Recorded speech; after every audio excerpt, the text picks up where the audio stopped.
La entrevista del Telematutino 11, gente importante, a tratar temas importantes. Nos acompaña el doctor Eduardo Jorge Prats, abogado, experto en temas constitucionales. Y le damos la bienvenida, comenzando la semana. Buenos días. Buenos días, Eduardo. Mucho gusto. Y con Eduardo, aunque hay muchos temas, nosotros vamos a concentrarnos más en el tema del acuerdo de Odebrecht con la Procuraduría General de la República, que ha recibido elogios, pero que también ha recibido fuertes críticas. Nosotros lo tratamos el tema contigo previo a cuando fue rechazado por el juez coordinador de la instrucción, y entonces quedamos pendientes, porque tú en ese anunciaste que habría, y siempre fuiste partidario del tema de la oportunidad. Criterio de oportunidad. Criterio de oportunidad. En este mismo programa fue que lo dijimos. En este mismo programa. Entonces, ¿qué beneficios tiene el acuerdo?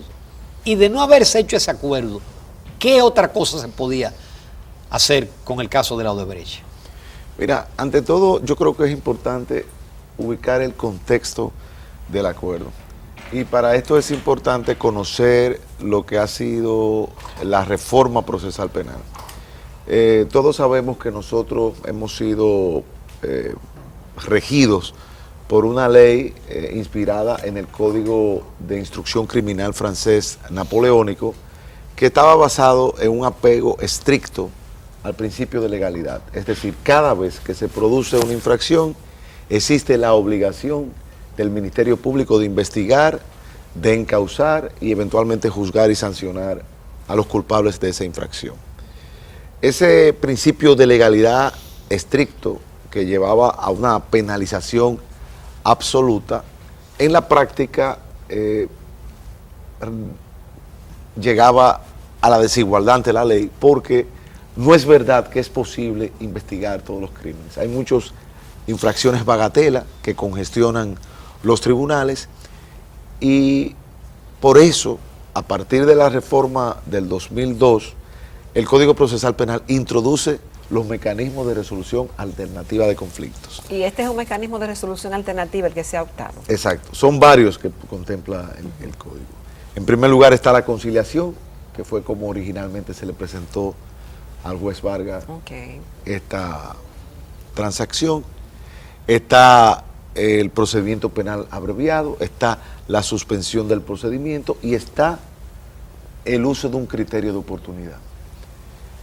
Ahora bien, esos mecanismos alternativos de resolución de conflictos no se usan, como podría pensarse, solo para los casos chiquitos, solo para las infracciones que no son graves.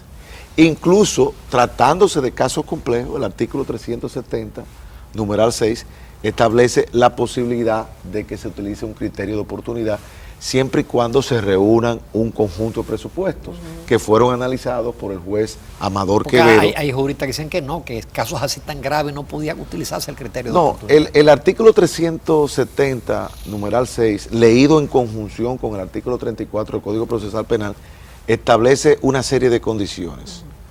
Una de ellas es, primero, que el caso haya sido declarado complejo, y ya fue declarado complejo el 8 de febrero de este año. En segundo lugar, que la acción penal de la que se va a prescindir no sea algo menor que, algo mayor que la que se está prescindiendo. En este caso, hay lugar a asociación de malhechores, que puede ser castigado con 20 años. Hay lugar a lavado de activos, que puede ser castigado con una suma, o con una pena de prisión mayor que la que se respondería por soborno.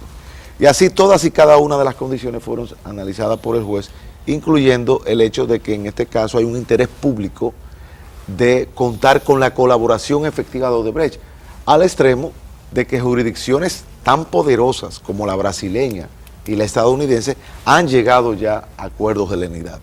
Y esto es importante recalcarlo. Este acuerdo no busca solamente la reparación, que la hay, una reparación de 184 millones de dólares, según un cronograma, Ramón, que sería bueno que un día lo estudiáramos, porque en apenas 3 años o 4 años se va a recibir la mitad de la suma. Pero ese no es el objetivo del acuerdo. El objetivo del acuerdo es lograr colaboración. ¿Para qué?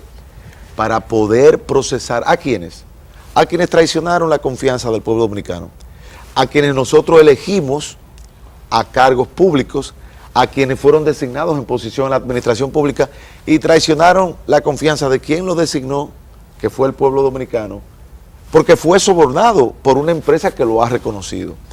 Entonces, eso es muy importante. Yo creo que esto es un caso, si se quiere, paradigmático que marca un antes y un después en la lucha contra la corrupción. Sin ese acuerdo no era posible llegar a la verdad y a la profundidad en la investigación. Muy buena pregunta, Jacqueline. Tú sabes que se dice que el acuerdo no era necesario porque como quiera se iba a entregar la información, pero no es así. Porque una cosa es contar con la información que va a ser levantado a su... porque estaba bajo una situación de reserva, lo que en periodismo llaman un embargo, cuando hay una noticia que no se puede sacar hasta una hora. Hay una fecha, según los acuerdos de la unidad, que esa información no puede ser entregada, pero no. El acuerdo contiene una lista de toda la información que debe ser entregada, pero además, la obligación de colaboración efectiva implica que Odebrecht tiene que testificar aquí. Tiene que testificar en los casos aquí. Y si la colaboración no es efectiva, el acuerdo se cae, el gobierno se queda con el dinero y el Estado es libre de perseguir penalmente a Odebrecht. Sobre el soborno. Porque, ¿pero por qué? No, por todo lo puede perseguir. Lo único que este acuerdo cubre, porque esto es importante, el acuerdo solo cubre a la sociedad Odebrecht. ¿Qué quiere decir eso? Que solo la sociedad Odebrecht y sus filiales y sus accionistas y empleados directos son cubiertos por el acuerdo.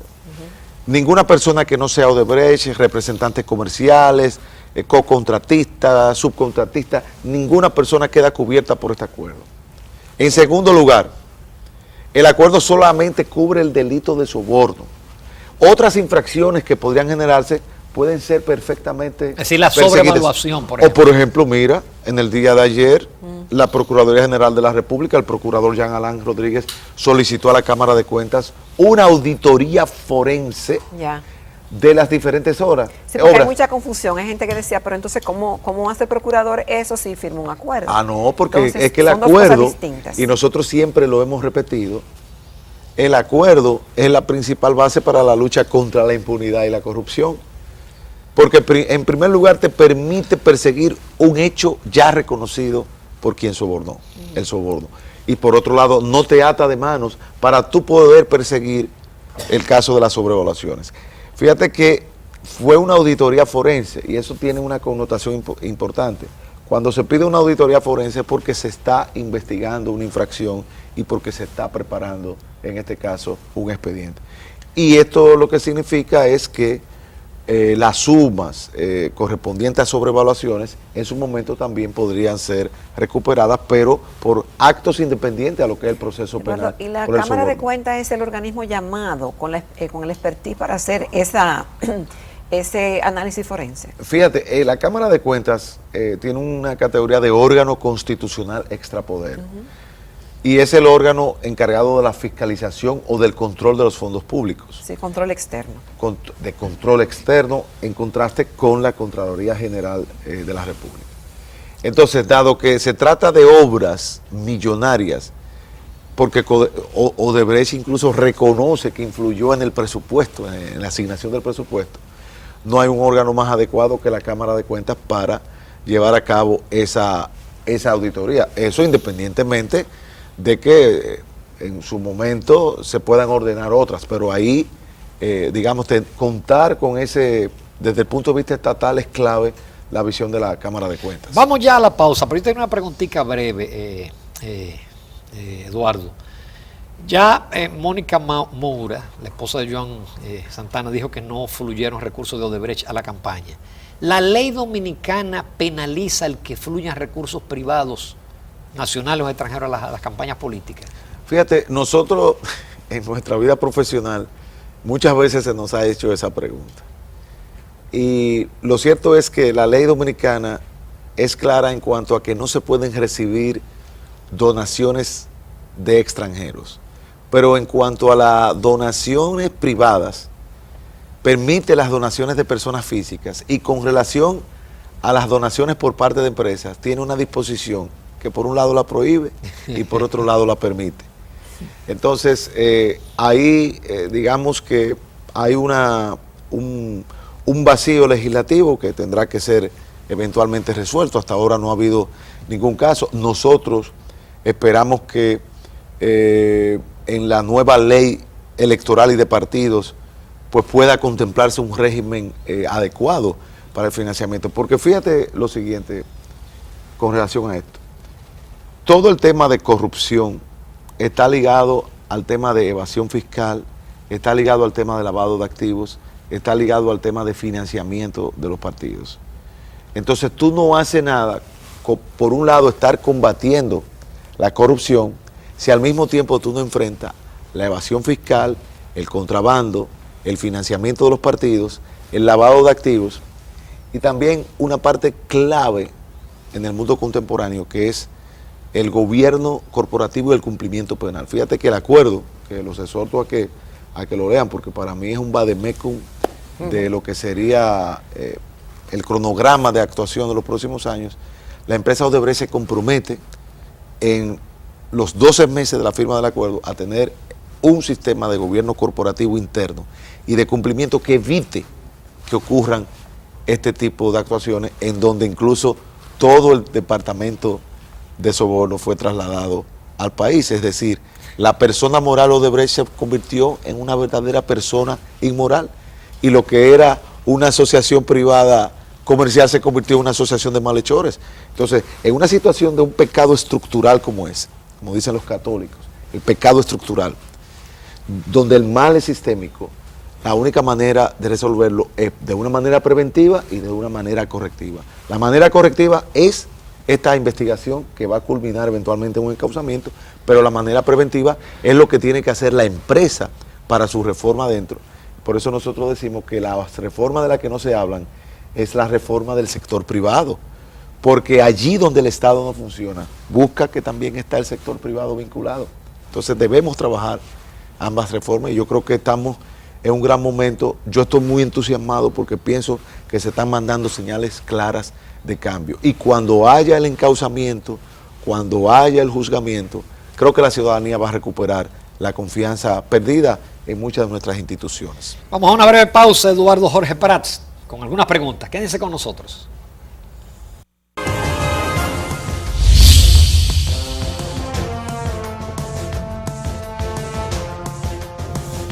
Continuamos esta mañana en Telematutino 11 conversando con el doctor Eduardo Jorge Prats, prestigioso jurista dominicano.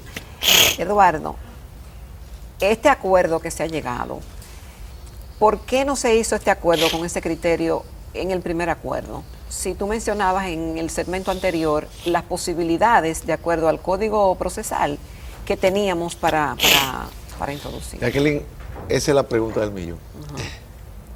Cuando tú lees el acuerdo reformulado, que es básicamente el mismo acuerdo, lo que pasa es que el primero no se publicó, pero es el mismo. Y cuando tú ves lo que dice el juez Alejandro Vargas, ya el juez Alejandro Vargas dice que puede ser un criterio de oportunidad en base al artículo 370, numeral 6. Pero cuando tú te lees las solicitudes que se le hacen al juez Vargas, se le pide precisamente que acoja algún criterio de los mecanismos de resolución de conflictos, en el caso del Ministerio Público, pero la propia Odebrecht le pida que acoja el criterio de oportunidad. Y el juez Vargas, en lugar de usar sus poderes de oficio y decir, bueno, esto no es conciliación, pero yo lo voy a considerar un criterio de oportunidad, no lo hizo. Por lo tanto, no es que el acuerdo ha cambiado, el acuerdo sigue siendo el mismo. Ahora, el modo de homologarlo... Exactamente, el antes era por conciliación. Claro, pero a él se le dijo, esto puede ser conciliación, esto puede ser criterio de oportunidad, esto puede ser la figura que a su modo de ver encaje. Entonces lo que cambió fue la figura.